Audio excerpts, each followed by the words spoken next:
मैथिली दुल्हन आ गया, मिथिलांचल में छा गया।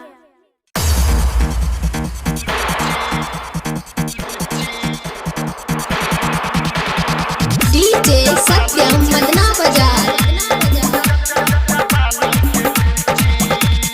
डीजे विकास मटियागला सीतामढ़ी।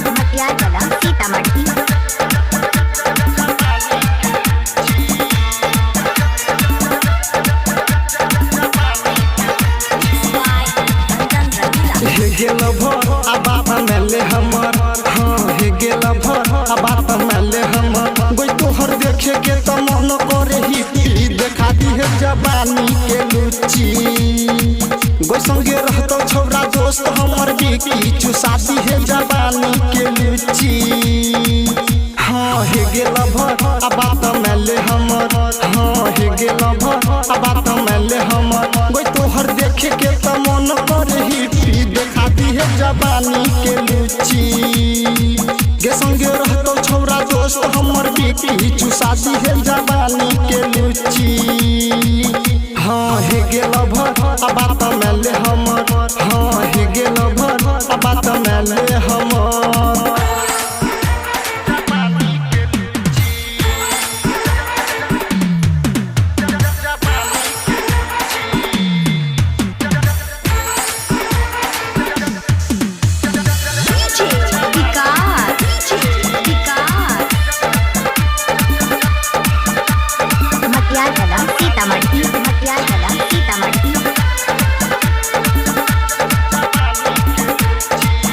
अभी आप सुन रहे हैं जनवरी से माँ दुर्गा म्यूजिक की प्रस्तुति। ढेर दिन से करैला मन गे आ सुनो हमर लभर गे आ देखेला तोहर सुरतिया करै छौ हमरा मन गे। हाँ ढेर दिन से करैला मन गे आ सुनो हमर लभर गे आ देखेला तोहर सुरतिया करै छौ हमरा मन गे। बात मान ले सुनो दीवानी गे, हाली मान ले दीवाना के बहाती गे।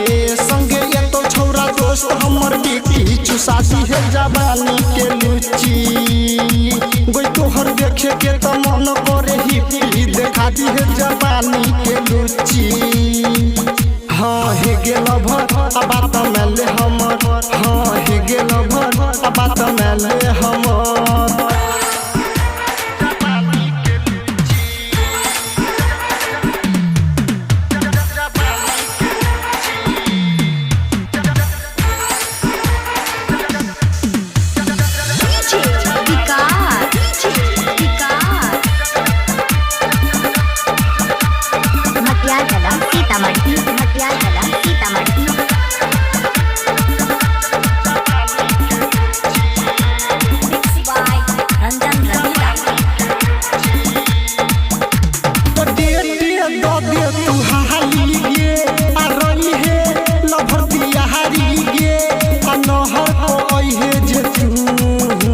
लगा के होठा लहाली के सुनो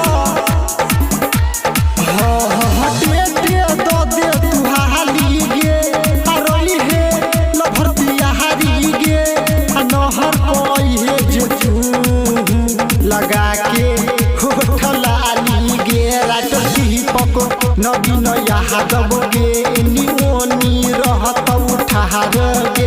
संगे एक मुरारी राजन बिक्री चुसाती है जवानी के लुच्ची। गे संगे रहतो छोरा दोस्त हमर बिक्री खियाती है जवानी के लुच्ची। हाँ हे गेल भर आ बात मेले हमर, हाँ हे गेल भर आ बात मेले हमर। मैथिली दुल्हन आ गया, मिथिलांचल में छा गया।